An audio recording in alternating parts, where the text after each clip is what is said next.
Lesbian Detectives. Unsolved cases. She's still missing. Yeah, they haven't found her yet.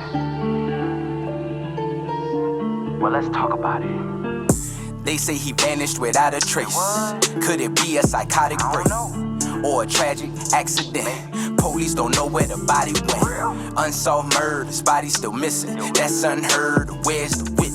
Lesbian detectives, what's going on? City on high alert, this out the norm. He did what, the who? Man, that ain't real, these crimes ain't true. Then come uncover these theories with us. We live right now, tuning in is a must. Right now, Lesbian Detectives. Lesbian Detectives. We about to start the show, so get your popcorn ready to go. Pay attention to the message. I present to you the Lesbian Detectives. This is Lesbian Detectives. I'm Sierra. And I'm Elizabeth. And we are here talking about missing and unsolved murders. We are discussing cases that you have forgotten about or never even heard of. So sit back, relax, and let's start this podcast.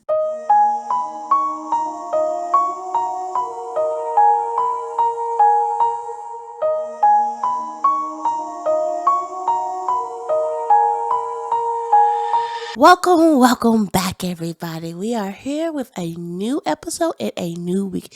If we sound kind of funny and stopped up, we are sick again. Yes, we are sick. Thanks, daycare. Yes, our daughter is in daycare. She got sick, and then she got us sick. She's building her immune system, and we are building ours too. And we're not doing good yet. But guys, if you heard us a couple of days ago, we was sounding bad. Bad.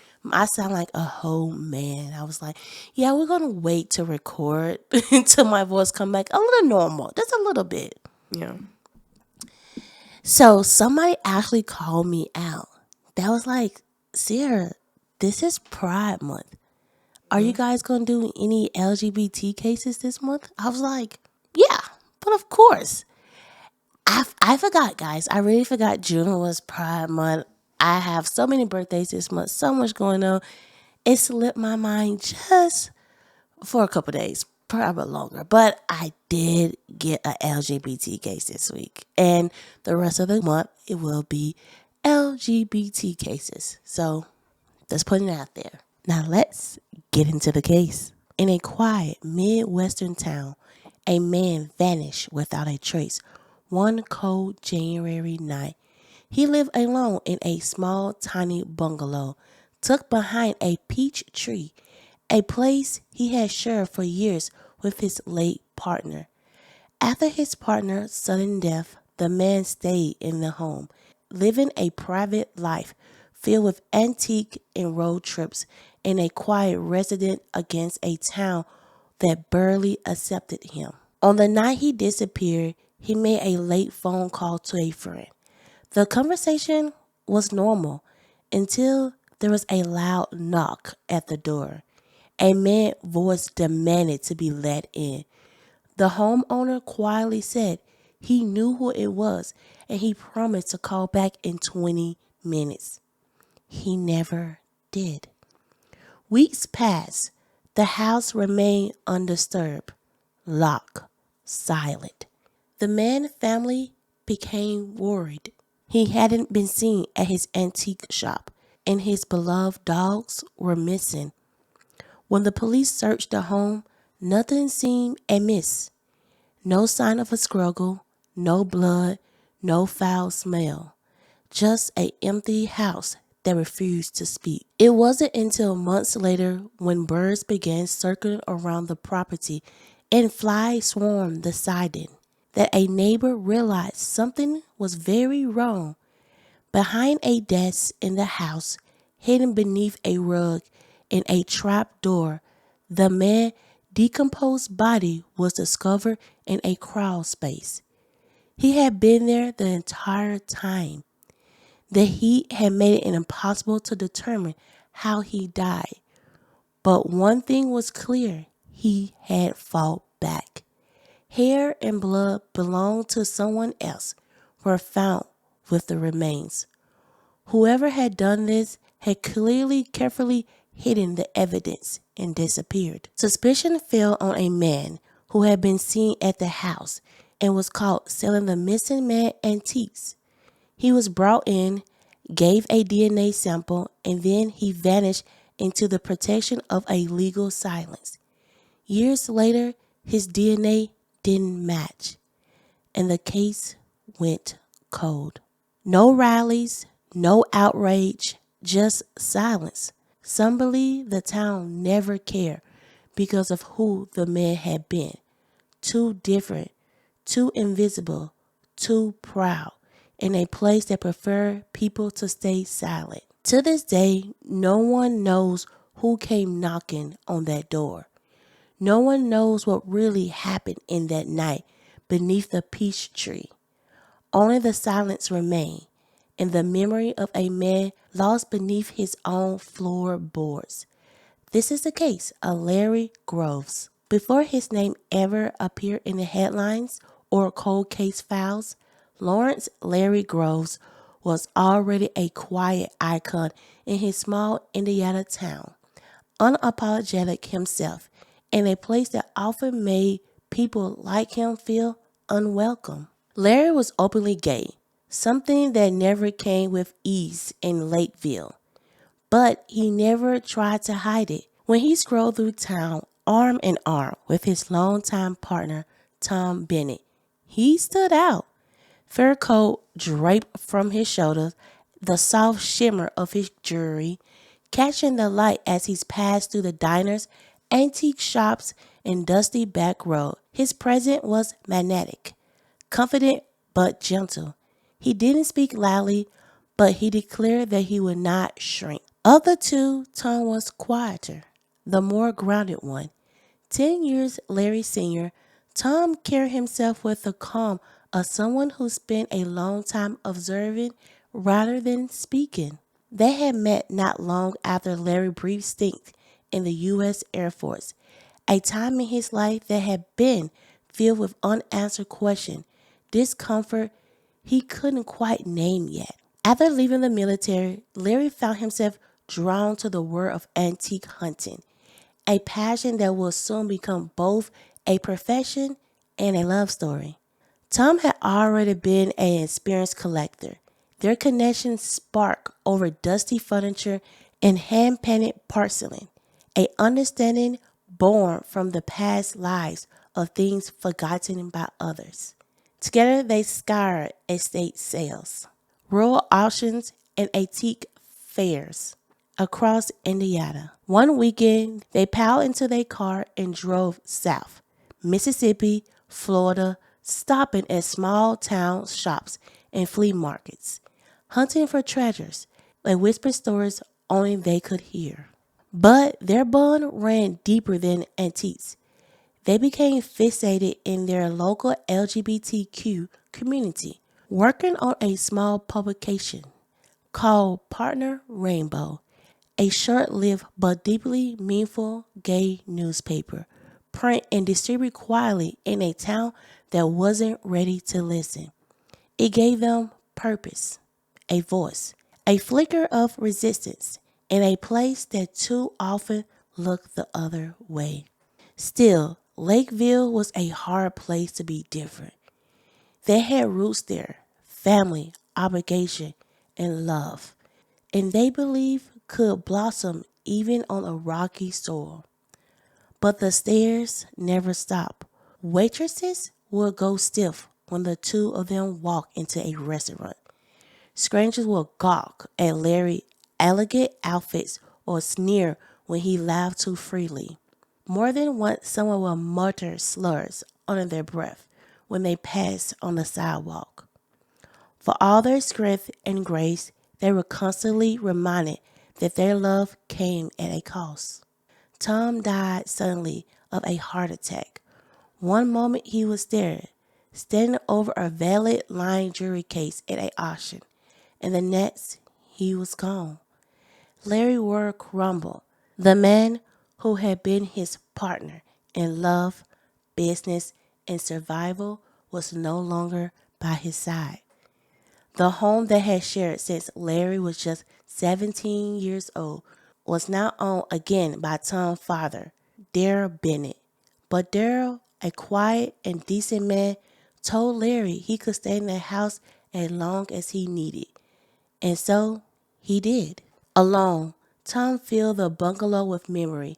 He kept the antique they collected, the coat Tom had always liked, the quiet hum of the past. He still traveled for business, dressed in the signature flair, but those who knew him the best said something dim in him after Tom's death. He laughed less. He stayed out of the public eye more often. His phone calls to friends grew shorter and shorter. But everything changed on the night of January 12th, 2003. That night of January 12th, 2003 was uneventful by all outward appearance. The streets was quiet. Winter winds rustled dry branches as Larry returned home around 9 p.m. The dogs barked softly at his heels. The light flicked on. Inside, all seemed calm. Sometime around 11 p.m., he picked up the phone to call his longtime friend Sandy Smith in Mississippi.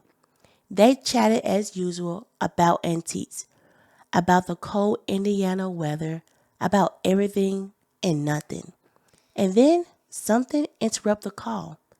There's a knock on the door, not a polite tap, but a loud jarring bang at the front door. Then he froze on the line as she heard a man's voice, angry, insisted, demanding to be let in. Larry's voice, once steady, grew uneasy. It's okay, he told Sandy.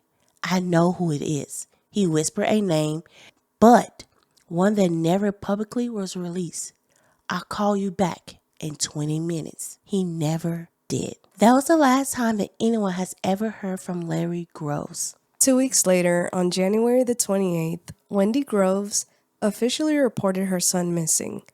Her concern had grown unbearable. He hadn't been to his antique store. The calls went unanswered. No one had seen him or his dogs. Police visited the bungalow. It was locked tight. No signs of forced entry. No signs of a struggle. No signs of Larry or the 2 dogs he loved as children. The house stood in eerie stillness, untouched, as if time had pressed pause. Larry Groves had simply vanished. The case quickly got cold. By spring, months had passed with no answers. On a quiet April afternoon, Larry's sisters, Pam Spence, entered the house with police, hoping to find something, anything. Instead, they found neatness. Everything was perfectly in place. No overturned furniture, no blood, no broken glass, just silence. Then in late May, Wendy Groves returned to the house, unable to let go of her mother's intuition. She walked into her son's home and sat at his desk, running her fingers over papers, drawers, hoping for a message hidden in between the lines. She found nothing. She never suspected what lay directly beneath her. Then came June 18, 2003. Dick Shalliel, Larry's next-door neighbor, had been noticing something strange. A growing cloud of blackbirds perched along the fence between his yard and Larry's. He assumed they were after the rotting peaches, but the buzz of bees and strange stillness in the air unnerved him. That afternoon he went out to trim the peach tree, its branches now draping like skeletal fingers into his yard. As he snipped away at the overgrowth, he caught sight of something unsettling. The rear siding of Larry's house looked blackened. As he approached, the truth revealed itself. It wasn't paint. It was flies. Thick, pulsating swarm of black flies and bullflies, blanketing the windows and siding like a writhing second skin. Panicked, Dill called Daryl Bennett, the property's legal owner. The 2 men entered the home, immediately hit by the foul stench of rot. In the kitchen, they found spoiled meat in the fridge. Maybe that was the smell, they hoped. It wasn't. Then Daryl remembered something. A trapdoor hidden beneath Larry's desk leads to a low crawl space. They moved the desk aside, lifted the rug, opened the hatch, and then came the discovery that would haunt them forever. Larry Grove's body, curled, decomposing, lifeless beneath the floor of the very room where his mother had just sat weeks before. By then, the summer heat had done its damage. The power had been shut off for months. The body was badly decomposed. The autopsy was impossible. No cause of death could be determined, but signs of a struggle were clear. Larry had fought. Police found blood and hair, some of it not his, on his body and within the crawl space. The two dogs were never found. Detectives soon turned to Sandy Smith, who told them about the final phone call. She gave them the name of the man Larry had mentioned, the visitor who had pounded on the door that night. The unarmed man had been selling antiques from Larry's shop without permission. Neighbors, including Dick, had seen him coming and going from the house. It seemed normal at the time. Larry often dealt with antiques, but this time, Larry wasn't around. Police interrogated the man. He was calm, even smug. He denied everything, handed over a DNA sample, and lawyered up. 3 years later, in 2006, the FBI crime lab confirmed that the blood and hair didn't match him. He was ruled out. And just like that, the case went cold again. When Larry's body was found, there was no outcry, no vigils, no yellow ribbons. His murder was barely a footnote. Dear Rauch, a local reporter once said, "There's no real public outrage. If this was an elderly woman or somebody's grandmother, somebody would be screaming about this murder. If it was an 11-year-old girl, there would be yellow ribbons all over, still. But generally, no one cares. I think that's sad. Sad doesn't even begin to cover it. Larry Groves deserved more. More answers, more justice, more love from the town he called home. But in the end, he was left under the floorboards, his story nearly lost beneath time, rot, and indifference. And somewhere out there, someone knows the truth. Before we end this case, let's sit back and remember the man that was unalived, Larry. Born and raised in the quiet town of Lakeview, Indiana, Larry was different from the start. He was artistic, gentle, and openly gay in a place where that often meant being stared at, whispered about, or worse. But he refused to hide. He walked the streets in fur coats and rings that sparkled in the sun, not because he wanted attention, but because it made him feel whole. He was unapologetic himself in a world that didn't always know how to accept him. Larry found love early in life with Tom Bennett, a man 10 years his senior, who became not only his partner, but his anchor. Together, they built a life around shared passions, antiquing, writing for a local LGBTQ+ newspaper, and finding beauty in forgotten things. Their bungalow became a sanctuary, filled with relics from the past and the quiet joy of a life built in love. Though they often dream of leaving Indiana for someplace more accepting, they stayed for their families, for their home, and for each other. But after Tom died suddenly of a heart attack, everything changed. The warmth left the house. Larry tried to keep going, running their antique business, staying in touch with old friends, but the loneliness crept in like a draft through the windows. And then one night in January 2003, Larry called a friend. He said someone was at the door. He promised to call back. He never did. For weeks, there were no answers. His house was locked. His dogs were gone. His world had gone silent. It wasn't until months later, after blackbirds began to gather outside of his home and the smell of death could no longer be ignored, that his body was discovered beneath the very floor where his mother had sat searching for answers. He had been hiding there all along, decomposing in the crawl space beneath his desk. Even in death, the world barely noticed. His murder received little attention. His name faded from the headlines too quickly. Many believed it was because he was gay, because he lived differently, because people in town simply didn't care. But Larry Groves was not disposable. He was a son, a partner, a friend, a kind soul who had survived long enough to live authentically and who deserved far more than silence. To this day, his case remains unsolved. No justice, no closure, just memories, fading photos, and a house that once held two brave men enough to love each other out loud. Larry Groves mattered, and he should never be forgotten. This is the case of Larry Groves. Now let's get into some theories. Theories. Let's get into some theories. Let's get into some theories. Everyone is a suspect until proven guilty. Let's get into some theories. Lesbian detectives. What type of thoughts you thinking? What theories running through your mind? I'm thinking all types of suspicion. Uncover the truth, what we can find. Witness say they saw somebody creeping out the back door.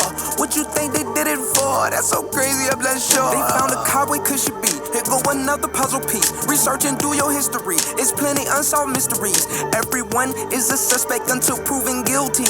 Let's get into some theories, yeah. Let's get into some theories. Let's get into some theories. Everyone is a suspect until proven guilty. Let's get into some theories. Lesbian detectives. You or me? Good. With this case, it breaks my heart. Right. Because the police, let's be honest, the police could have found his body sooner. If they went in there and they know, like, okay, this was the last place he was seen. His friends say this person was beating on their door. Something happened in this house. If they came and really searched, they could have brought dogs to really search their home. Because, you know, when people go missing from their home and it's their crime scene, they will bring a crime scene tech. They will have everything they need in that search. Right. But they didn't, because they brought one dog that could sniff. They would easily found his body and could have had what happened to that man. Because if they say he fell back, he had blood, he had hair all like on him, they fought.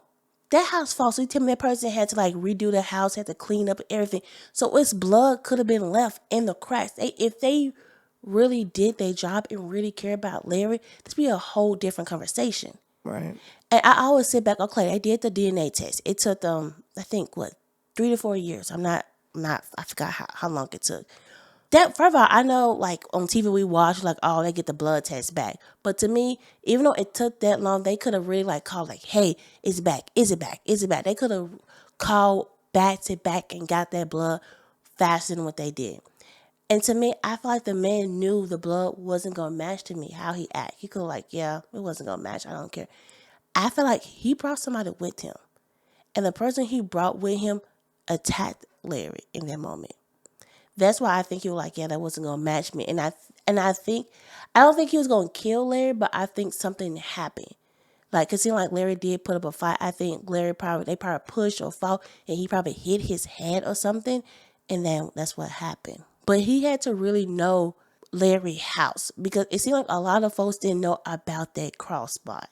It seemed like it was very covered up and it's a secret. Right. So he had to know Larry's house. He had to been there. And they said that he'd been there a lot of time, but him to know his secret spot, because it seemed like he was hiding stuff in that spot. So for him to know that, that's big.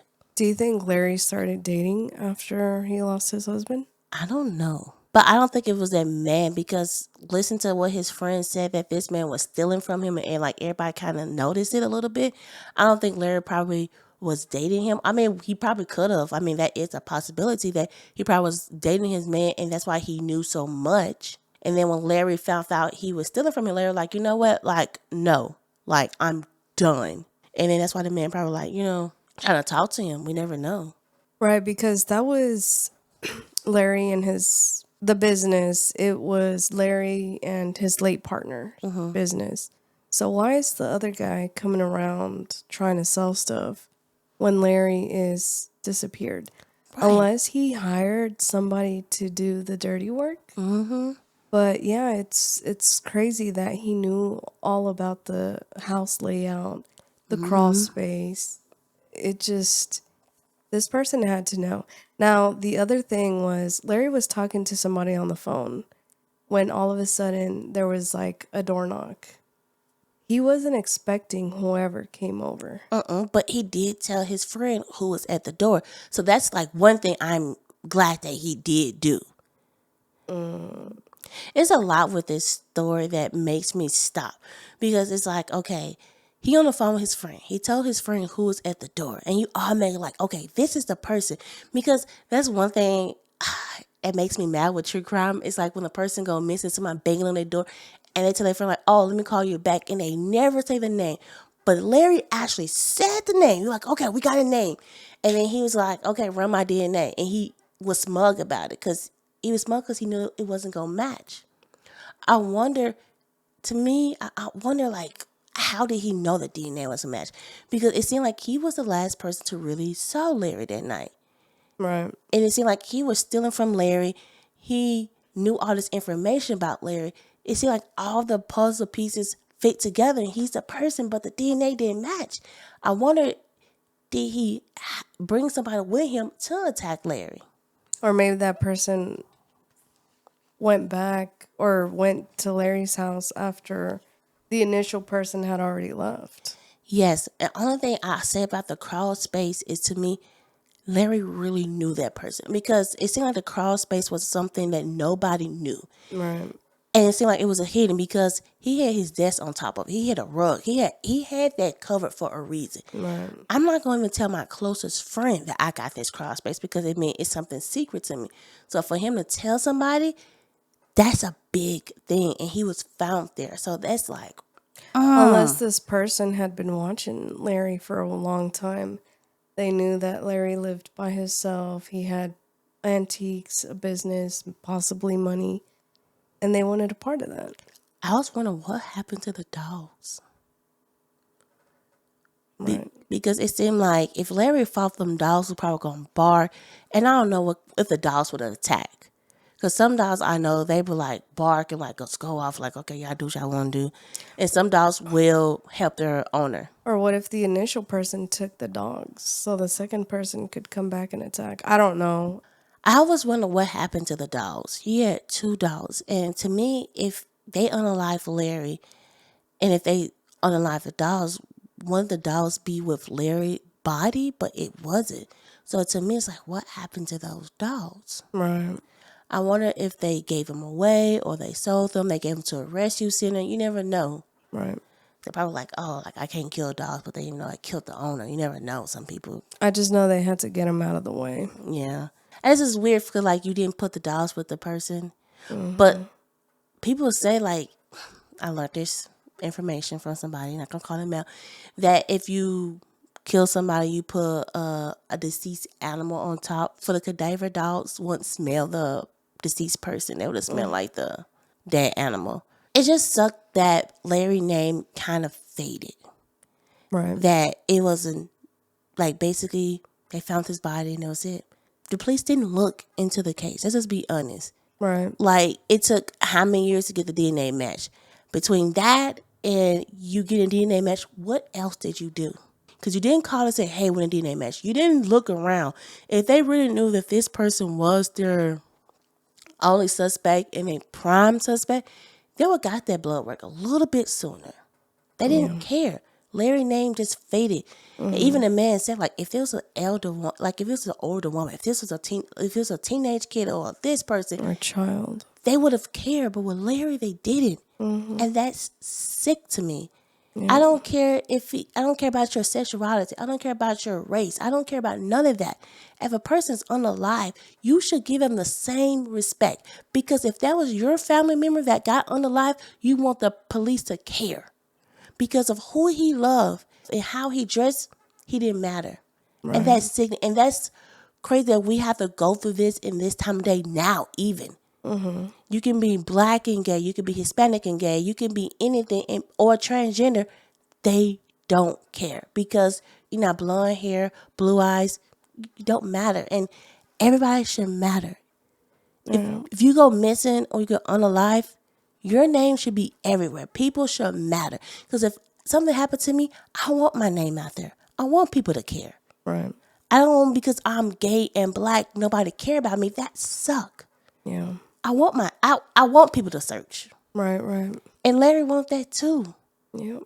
He was in his home on the floor thing for months. Right. And the police didn't care.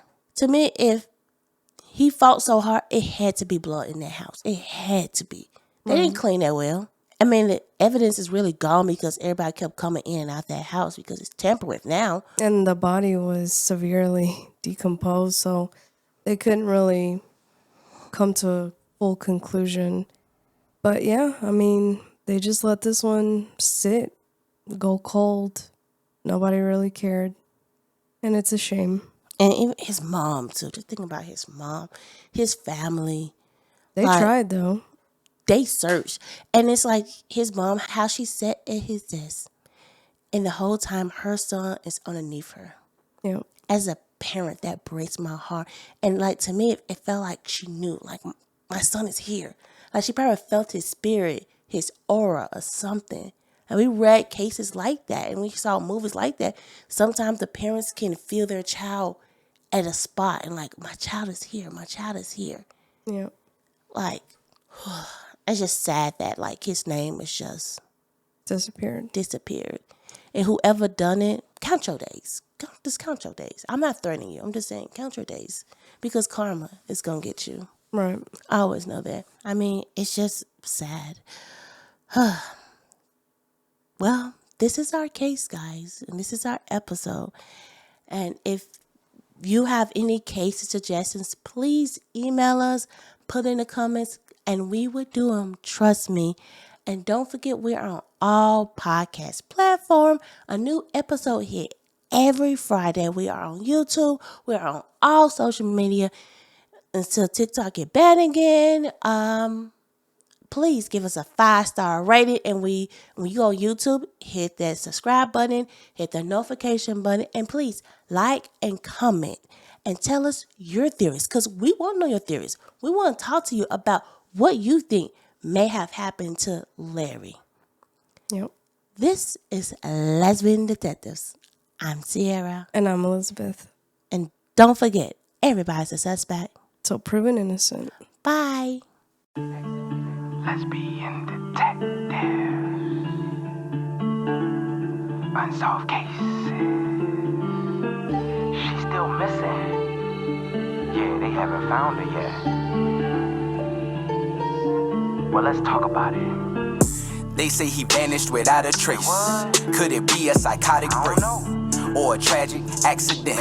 Police don't know where the body went. Unsolved murders, body still missing. That's unheard. Where's the witness? Lesbian detectives, what's going on? City on high alert, this out the norm. He did what, the who?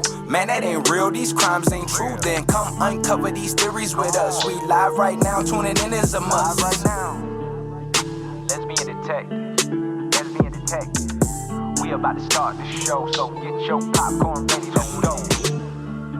Pay attention to the message I present to you, the Lesbian Detectives.